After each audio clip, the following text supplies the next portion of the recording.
हमें सौगातें मोदी मिली, हमें सौगातें मोदी में सीट की समझे नहीं चाहिए, हमें सौगातें मोदी में शिक्षा दे दीजिए, हमें सौगातें मोदी में रोजगार दे दीजिए, हमें सौगातें मोदी के अंदर मोहब्बत दे दीजिए।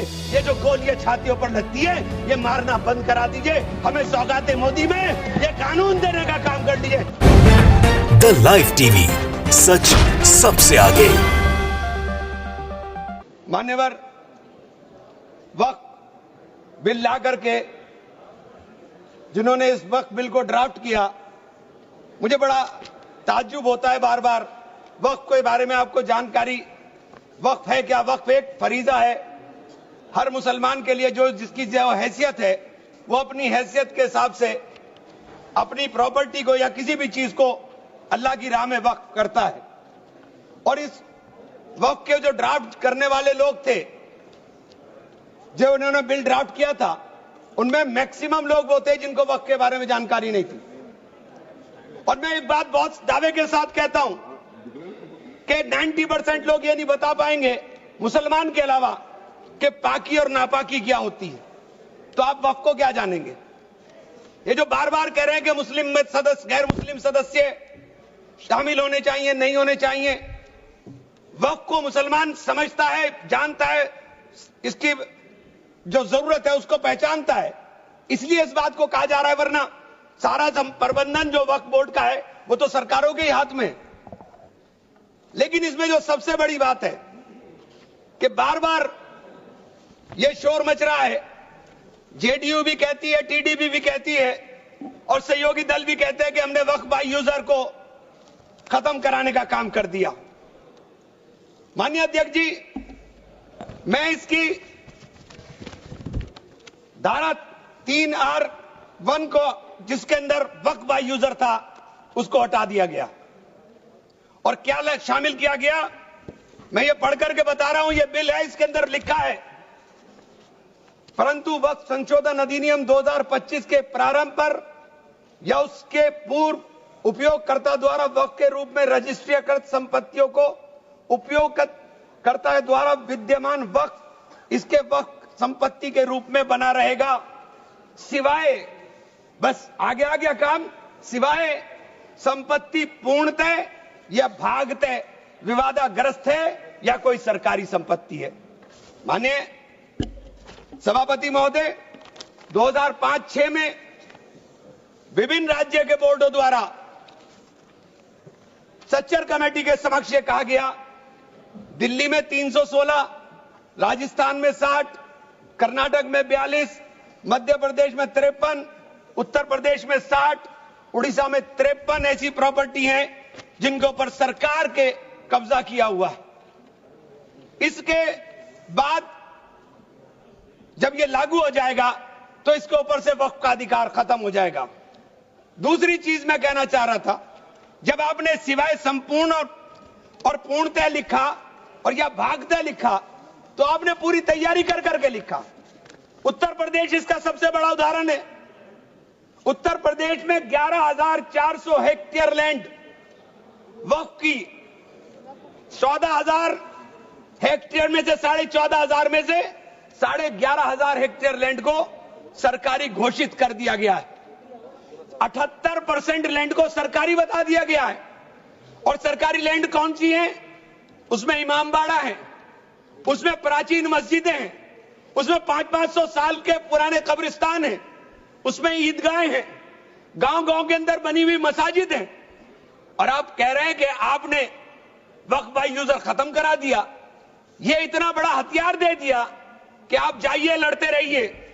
इसके साथ ही इन्होंने कहा कि साहब, अब जब कोई विवाद पैदा होगा तो उस विवाद की स्थिति में डेजिग्नेटेड ऑफिसर उसको सुनने का काम करेगा और वो तय करने का काम करेगा कि ये प्रॉपर्टी किसकी है।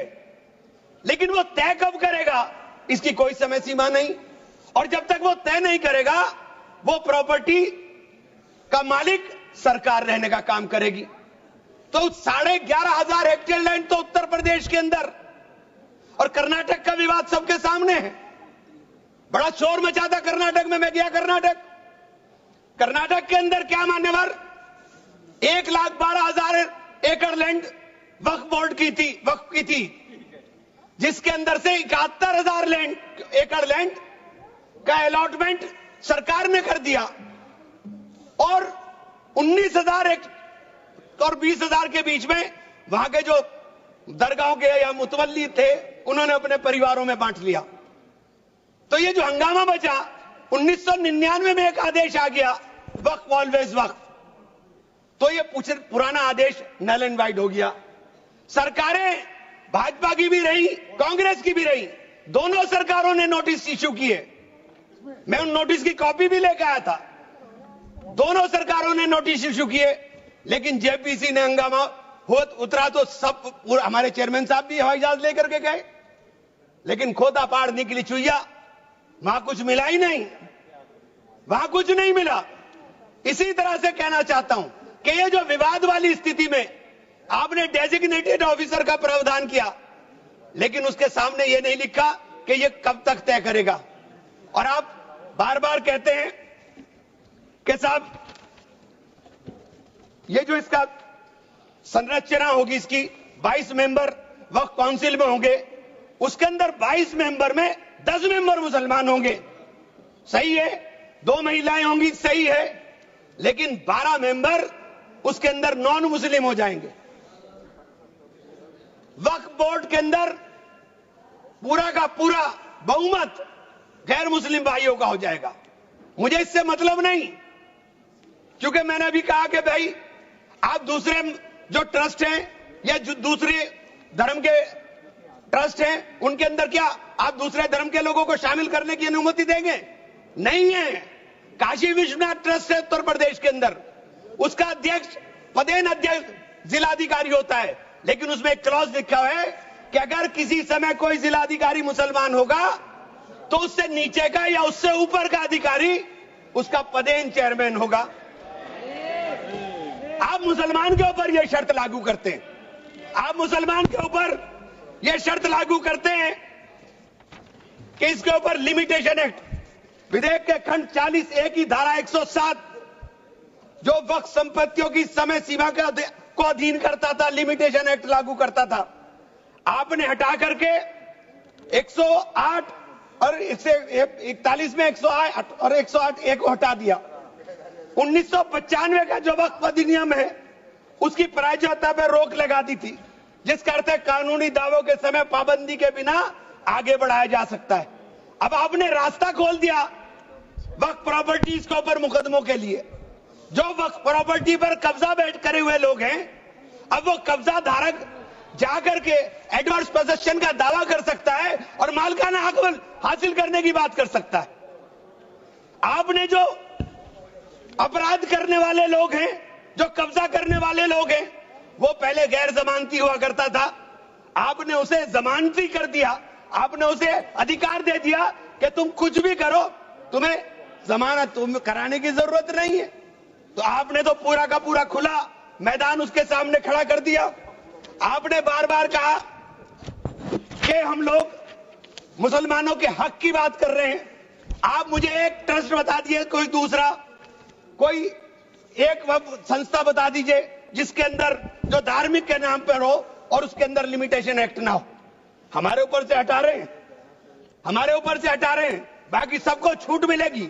और ये छूट भी टेम्परेरी है, क्योंकि आपके कानून के जरिए नजर सब समुदाय के जो जमीनें हैं, जो ट्रस्टों के पास पैसा है, उसके ऊपर लगी हुई है।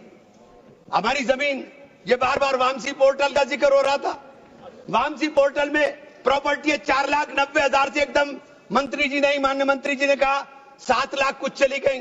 तो ये प्रॉपर्टी कोई वक्त नहीं की गई किसी ने। ये जो वामसी पोर्टल के ऊपर दर्ज हुई संपत्ति, कब्रिस्तान के अंदर वसूगा, एक प्रॉपर्टी वसूगा, एक प्रॉपर्टी मस्जिद, एक प्रॉपर्टी में कब्र, एक ही प्रॉपर्टी की 3-3, 4-4 बना दी। और आपने बता दिया कि वामसी पोर्टल ने, और 10 साल माने मंत्री जी, 10 साल का बहुत समय होता है। जो काम आप 10 साल में पूरी संपत्तियों का रजिस्ट्रेशन नहीं कर सके, मान्यवर प्लीज सब प्लीज आप नहीं, वामसी पोर्टल पर आपने बार बार 10 साल में काम नहीं कर सके। आप कह रहे हैं कि 6 महीने के अंदर सारी संपत्तियों का रजिस्ट्रेशन करा लेना, और सारी संपत्तियों का अगर रजिस्ट्रेशन नहीं होगा तो वो संपत्तियां वक्फ की नहीं बचेंगी। रजिस्ट्रेशन कौन करेगा? रजिस्ट्रेशन आपके अधिकारी करेंगे। जब 10 साल में नहीं कर सके तो 6 महीने में कैसे करेंगे? और ये पूरी तरीके से संविधान विरोधी कानून है। साथ अनुच्छेद 14, अनुच्छेद 16, अनुच्छेद 26 और अनुच्छेद 25 का सीधे सीधे ओवरलैपिंग करने का काम करता है। आपसे अनुरोध है कि माननीय 2 मिनट का समय और दे दें। ये बार बार कहते हैं कि प्रैक्टिसिंग मुस्लिम। आप एक बात बता दीजिए, आप प्रैक्टिसिंग मुस्लिम की बात कर रहे हैं, आप किस तरह तय करेंगे कौन प्रैक्टिसिंग मुस्लिम है? ये कौन बताएगा कि आपकी क्या परिभाषा है प्रैक्टिसिंग मुस्लिम की? सारे मुसलमान 5 वक्त नमाज नहीं पढ़ते, सारे मुसलमान रोजा भी नहीं रखते, और उसका पैमाना क्या होगा कि वो मुसलमान है कि नहीं है? तो ये आपने रास्ते इस तरह खोल करके ये सीधे सीधे जो संविधान के अंदर हमारी धारा 14 में अधिकार है उसके ऊपर आपने अतिक्रमण करने का काम कर दिया। मैं आप लोग एक माननीय चिन्नप्पा रेड्डी के एक कथन को जरूर कहना चाहूंगा। हमारी परंपरा में सहिष्णुता सिखाती है, हमारा संविधान, यह संविधान हमें सहिष्णुता का अभ्यास कराता है। हमें इसे कमजोर नहीं करना चाहिए।